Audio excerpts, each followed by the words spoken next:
사랑하는 주님 감사합니다. 오늘도 주님 안에 새날을 허락하여 주시고 주님의 손을 붙들고 하루를 시작할 수 있도록 은혜 주신 것을 감사합니다. 예수님, 우리의 심령을 사로잡아 주셔서 헛된 것을 추구하고 헛된 것에서 만족을 얻으려고 하는 우리의 마음을 제하시고 오직 주님의 말씀으로 우리를 채워주시고 주님의 은혜와 성령의 능력으로 오늘 하루도 충만하게 살아갈 수 있도록 인도하여 주시옵소서. 눈을 열어서 또 마음을 열어서 주의 음성을 듣게 하시고 그 음성이 우리의 마음을 지배하며 하루 종일 그 말씀과 동행하는 하루가 되게 도와 주옵소서. 예수님의 이름으로 기도드리옵나이다. 아멘.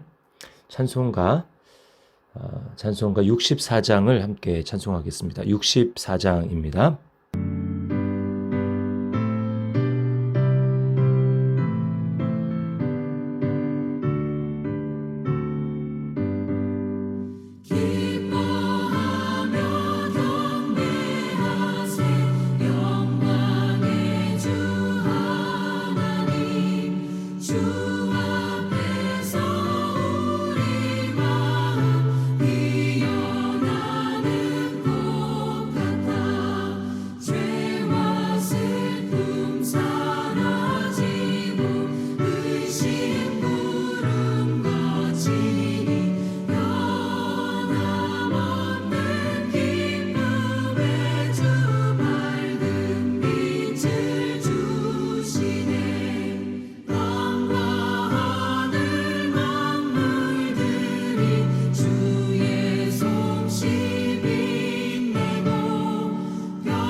제45편 고라자손의 마스길 사랑의 노래.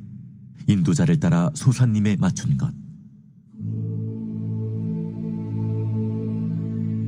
내 마음이 좋은 말로 왕을 위하여 지은 것을 말하리니 내 혀는 글솜씨가 뛰어난 서기관의 붓끝과 같도다.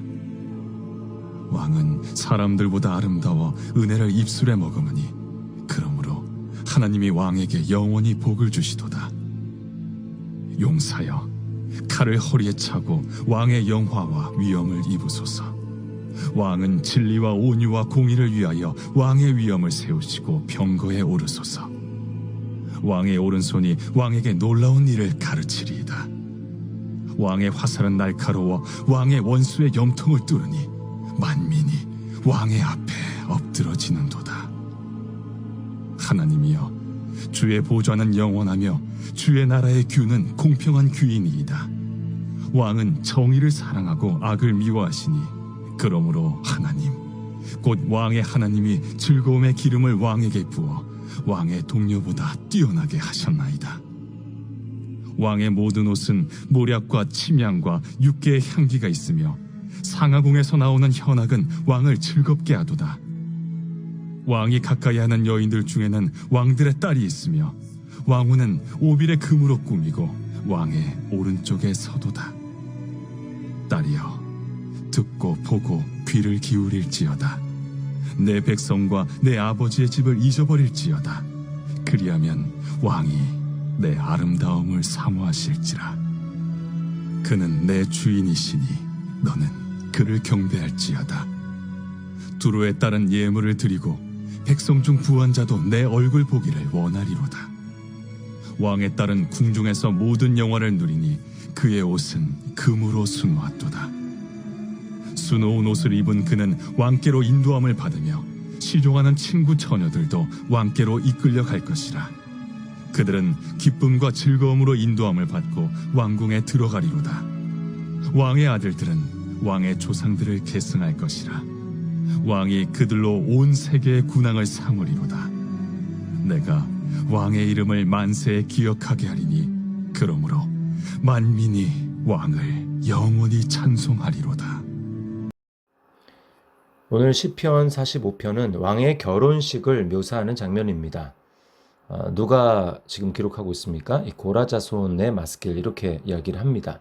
그리고 1절에 보니까 내 마음이 좋은 말로 왕을 위하여 지은 것을 말하리니, 이렇게 이야기를 하죠. 고라 자손 중에 한 사람이 왕의 결혼식을 위해서 축사를 지은 것입니다.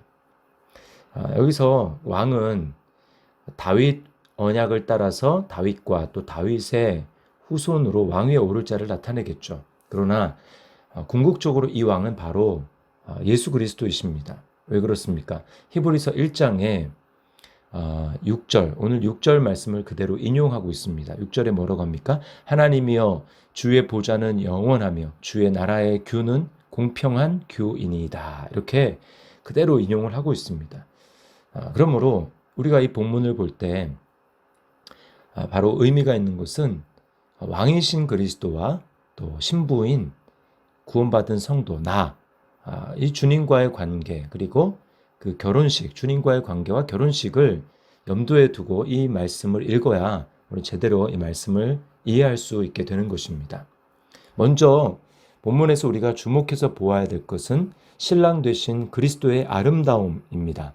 3절에 보면 왕의 영화와 위엄을 입으소서, 이렇게 말씀을 합니다. 그리스도는, 우리의 신랑 되신 그리스도는 영화와 위엄으로 옷 입고 계신 분입니다. 온 우주 만물을 말씀으로 창조하신 창조주 하나님의 영광을 가지신 분입니다. 그분의 말씀은 반드시 이루어집니다. 그 말씀을 거스를 수 있는 존재가 아무도 없습니다. 그러니 여러분, 그 위엄이 얼마나 대단할까요? 또 7절에 보니까 정의를 사랑하고 악을 미워하신다라고 말씀합니다. 그리스도는 죄가 전혀 없으신 거룩하신 분입니다. 한치의 치우침도 없는 분이십니다. 따라서 진리를 거역하는 자들은 그리스도의 원수가 됩니다. 5절 말씀에 왕의 화살은 날카로워 왕의 원수의 염통을 뚫으니 만민이 왕의 앞에 엎드러지는도다. 진리를 사랑하지 않고 악에 치우친 자들, 그들은 그리스도의 원수가 되는 것입니다. 그런가 하면 8절에서는 왕의 옷을 이야기하고 있습니다. 그리스도가 입은 옷. 8절에 보면 왕의 모든 옷은 몰약과 침향과 육개의 향기가 있으며, 아무튼 뭐 자세하게는 모르지만 굉장히 좋은 그 향수가 뿌려져서 아주 좋은 냄새가 난다라는 것입니다. 여러분이 그리스도의 아름다움은 매우 복합적입니다. 우리는 너무나 아름답고 멋진 남자나 여자를 보면 저절로 감탄이 나오게 되고 눈을 뗄 수가 없게 됩니다. 또 자연을 보십시오. 가을 산에 온통 노랗게 빨갛게 물든 그 나무로 뒤덮인 그 길을 걸어가게 될 때, 또 봄에 좌우로 길게 늘어선 벚꽃, 그 벚꽃 터널을 지나가게 될 때, 여러분, 우리는 마음에 감탄사가 절로 나오고 와 라는 그 탄성이 절로 나오게 됩니다. 그런가 하면 나이아가라 폭포라든지 또는 로키산 앞에 서면 그 웅장함에 압도가 됩니다. 그리스도의 아름다움과 위엄은 우리가 일상에서 겪는 이런 모든 것들을 합해 놓은 것보다 훨씬 더 뛰어난 것입니다.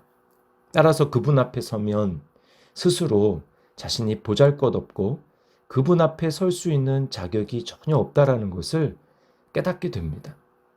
그리스도의 눈은 모든 것을 꿰뚫어 보시고 우리의 마음을 감찰하십니다. 우리 마음 속에 있는 것들, 내가 품은 생각까지도 다 드러나게 됩니다. 우리는 언제 이러한 비슷한 경험을 하게 됩니까? 우리가 말씀을 볼 때에 성령께서 우리의 마음을 조명해 주시면 우리는 이것을 깨닫게 됩니다. 히브리서 4장 13절 말씀입니다. 지으신 것이 하나도 그 앞에 나타나지 않음이 없고 우리의 결산을 받으실 이의 눈앞에 만물이 벌거벗은 것 같이 드러나느니라. 네, 주님 앞에 다 드러나는 것입니다. 그래서 하나님의 영광을 본 이사야는 뭐라고 고백합니까? 화로다 나여 망하게 되었도다. 나는 입술이 부정한 사람이요 라고 고백하는 것입니다. 베드로는 어떻게 고백합니까? 주여 나를 떠나소서 나는 죄인으로소이다. 이게 눈이 열린 사람의 고백입니다. 완전하고 완벽하며 거룩하며 영광스러우신 그리스도 옆에, 그리스도 앞에, 그러므로 누가 감히 나요 하면서 자격을 내세우며 설 수 있는 사람이 있을까요? 아무도 없는 것입니다. 그러므로 여러분, 본문이 뭘 보여줍니까? 우리는 그리스도의 신부가 될 자격이 없다는 것입니다. 그 완벽하신 모습, 그 영광과 아름다움을 보여주면서 우리가 깨닫게 되는 것은 나는 그분 앞에 설 수 없구나. 나는 그분 앞에 가까이 갈 수 없구나 라고 하는 것을 깨닫는 것이죠. 하물며 어떻게 그분의 신부가 되겠습니까? 그러나 감사한 것은 그분은 그렇게 완벽한 분이시지만 은혜로운 분이라는 것입니다. 2절 말씀을 보십시오. 왕은 사람들보다 아름다워 은혜를 입술에 머금이니 라고 이야기합니다. 그분의 아름다우심의 가장 첫 번째는 무엇인가? 은혜를 입술에 머금었다. 은혜로운 분이라는 거죠. 우리는 은혜 아니면 그리스도 앞에 설 수 없습니다. 주님의 은혜로우심을 성경은 많은 곳에서 보여줍니다. 가늠하다 현장에서 붙잡힌 여인에게 주님 뭐라고 말씀합니까? 나도 너를 정죄하지 않는다. 충분히 정죄하실 수 있는 주님께서 정죄하지 않으신다. 은혜를 베풀어 주십니다. 실수 많은 베드로 제자, 반석이 아닌데 반석이라고 불러주십니다. 앞으로 어떤 행동을 할지 모르는데 불러주십니다. 예수님을 십자가 앞에서 십자가를 앞두고 부인할 것을 다 아셨으면서도 내가 너를 위해 기도했으니 돌이킨 후에, 회개한 후에 내 형제들을 굳게 세우라 라고 주님은 말씀하십니다. 주님이 이렇게 용서해 주시고 은혜를 베풀어 주시는 이유는 공의를 허무시는 것이 아니고 그 모든 죄와 허물의 짐을 주님이 스스로 짊어지시고 십자가에서 주겠다라는 것입니다. 내가 해결하겠다는 것입니다. 그래서 은혜를 선포하실 수 있는 것입니다. 은혜로운 말을 입 밖에 내시며 그것을 책임지실 수 있는 것입니다. 그래서 우리가 주님의 은혜로 그분의 신부가 되고 그분 옆에 설 수 있는 특권과 영광을 우리가 받은 것입니다. 에베소서 5장 26절 27절 말씀에 교회에 대해서, 그분의 신부인 우리에 대해서 이렇게 이야기합니다. 이는 곧 물로 씻어 말씀으로 깨끗하게 하사 거룩하게 하시고 자기 앞에 영광스러운 교회로 세우사 티나 주름 잡힌 것이나 이런 것들이 없이 거룩하고 흠이 없게 하려 하심이라. 자격이 없는데 우리를 거룩하다고 말씀해 주시고, 그리고 지금도 거룩하게 하고 있는 중이십니다. 그리고 주님 앞에 설 때에 우리는 완전히 거룩해질 것입니다. 그래서 오늘 본문 후반부에 보면 왕의 영광과 아름다움뿐만 아니라 신부의 영광과 아름다움에 대해서도 이야기하고 있습니다. 9절과 17절에 그걸 이야기를 하죠. 자, 어떤 영광과 아름다움이 있습니까? 9절에 보면 열방의 공주들이 주위에 있습니다. 그리고 신부는 어떻습니까? 왕후를 신부라고 얘기하죠. 왕후는 오빌의 금으로 꾸몄다라고 이야기합니다. 금으로 꾸몄어요. 또 12절 말씀을 보시면 두로에 따른 예물을 드리고, 이 두로의 딸이 바로 이 왕후를 얘기를 하는 것입니다. 왕의 신부, 두로의 딸이라고 친근감 있게 표현을 하고 있어요. 두로의 딸은 예물을 드리고 백성 중 부한 자도 내 얼굴 보기를 원하리로다. 백성 중 부한 자, 귀족들, 이런 사람들도 신부의 아름다움과 영광을 보기 원한다라는 것입니다. 그 정도로 아름답다라는 거예요. 13절은 어떻습니까? 왕의 딸은 친밀한 뜻으로 신부를 얘기하는 것이라고 했죠. 왕의 딸은 궁중에서 모든 영화를 누리니, 모든 영화를 누린다고 얘기합니다. 그의 옷은 금으로 수놓았도다. 여러분, 이것이 그리스도로 말미암아 우리에게 이루어져서 마지막 날 뭐라고 계시록에서 이야기하고 있습니까? 계시록 21장을 한번 나중에 천천히 한번 읽어보십시오. 계시록 21장 10절 하반절 그 이하의 말씀에 이렇게 얘기합니다. 하늘에서 내려오는 거룩한 성 예루살렘을 보이니, 이게 바로 신부인 교회를 얘기합니다. 하나님의 영광이 있어 그 성의 빛이 지극히 귀한 보석 같고 벽옥과 수정 같더라. 같이 맑더라. 그 성곽은 벽옥으로 쌓였고 그 성은 정금인데 맑은 유리 같더라.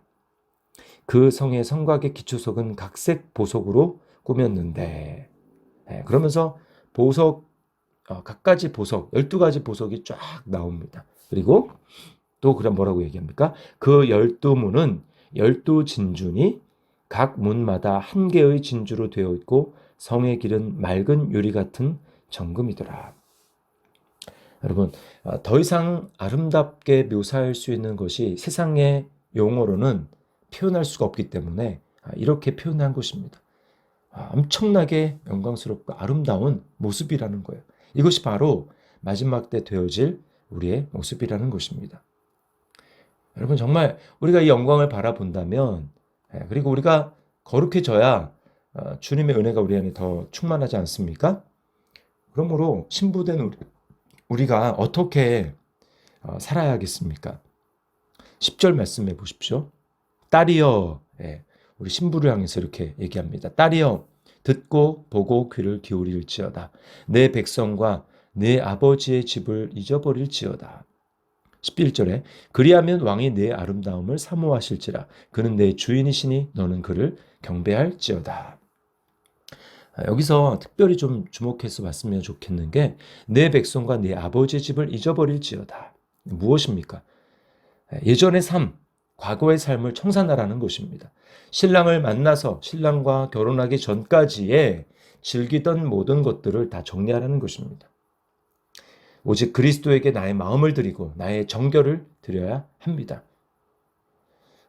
그리스도를 우리 마음에 모신 성도는 어떤 사람입니까? 죄되는 죽은 자입니다. 과거에 나 자아 중심으로 나를 위해서 살아가고 쾌락을 주님 사랑하는 것보다 더했던 삶에서 이제는 돌이키는 것입니다. 세상에 대해서 죽은 사람들입니다. 세상을 사랑하는 사람은 하나님과 원수가 됩니다. 이제는 오직 그리스도 한 분만을 사랑하고 그리스도 한 분에게 우리의 중심을 드리고 최우선을 드려야 하는 것입니다. 야고보서 4장 4절에 이렇게 엄중히 경고합니다. 간음한 여인들아, 영적인 간음입니다. 하나님보다 더 사랑하는 대상을 가지고 있는 사람들에 대해서 간음한 여인이라고 얘기합니다. 간음한 여인들아, 세상과 벗된 것이 하나님과 원수됨을 알지 못하느냐. 그런즉 누구든지 세상과 벗이 되고자 하는 자는 스스로 하나님과 원수되는 것이니라. 그러면 하나님과 원수되고 그 삶이 정말 영적으로 형통한 삶이 될 수 있을까요? 하나님의 임재를 경험할 수 있을까요? 하나님의 격려와 위로의 음성을 들을 수 있을까요? 그럴 수 없습니다.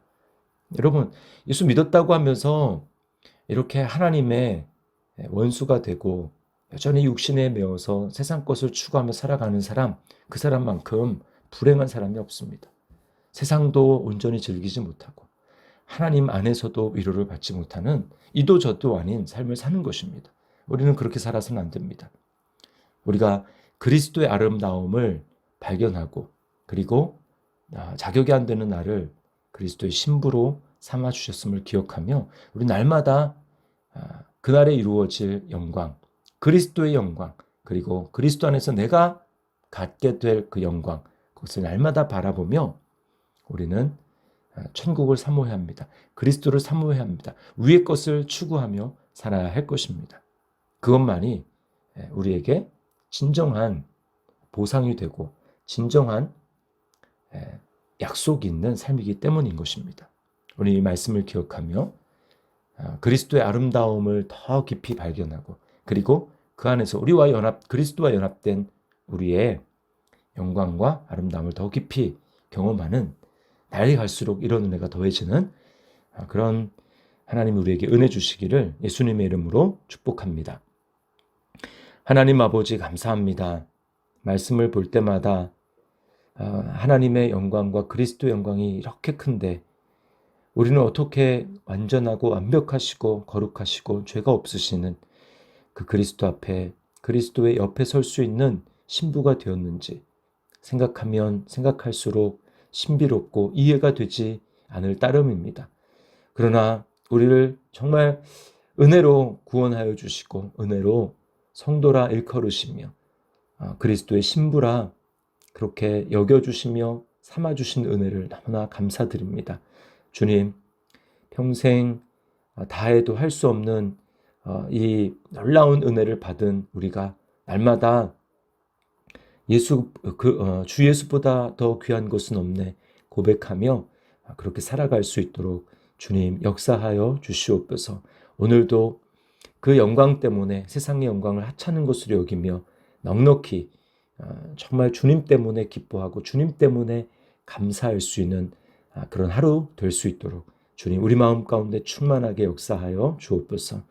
주님 모든 것을 다스리시고 모든 것 날이 갈수록 우리를 더 영광스럽게 하실 것을 믿고 감사드리며 예수님의 이름으로 기도드리옵나이다. 아멘.